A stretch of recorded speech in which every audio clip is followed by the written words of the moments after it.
Now to some explosive new allegations of racism at Buckingham Palace, and this time it is not coming from Prince Harry or Meghan Markle. Instead, it is British newspaper The Guardian with documentation to back up these claims. Here we go. It was a front-page story today overseas alleging decades of systemic discrimination against people of color. NewsNation's Ashley Ketz spoke with an expert about the claims today, and Ashley, she said the timing of this report is pretty interesting.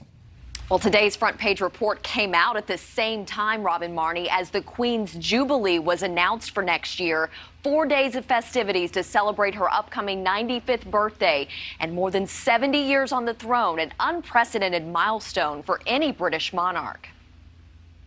Buckingham Palace banned ethnic minorities from office roles, papers reveal. That's the headline on the front page of Britain's The Guardian. Among the explosive new allegations, Queen Elizabeth II's courtiers banned, quote, colored immigrants or foreigners from serving in clerical roles in the royal household until at least the late 1960s. The left-leaning paper, which has been a leader in the movement to get rid of the monarchy, recently discovered documents in Britain's National Archive.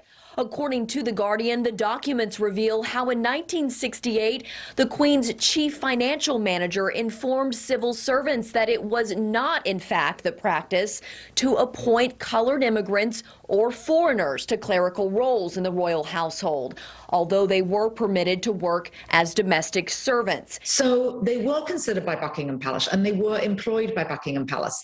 It's not clear when the practice ended, though records show people from ethnic minority backgrounds being employed in the 90s. Royal commentator Hilary Fordwich reminds royal watchers to look at the family's actions over the years.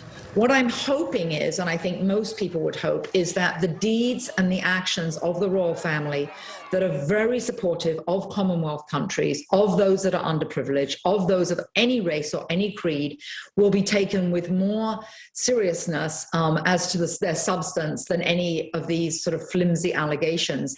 These are just the latest allegations of racism within the royal family. So we have in tandem the conversation of he won't be given security, he's not going to be given a title,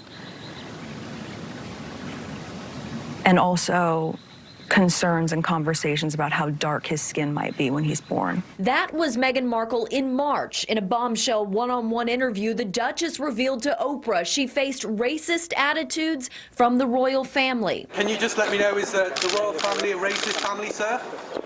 We're very much not a racist family. Now, the palace did respond today to The Guardian's allegations. It released a statement to E! News suggesting the claims based on a second-hand account of conversations from 50 years ago might not be relevant to contemporary operations.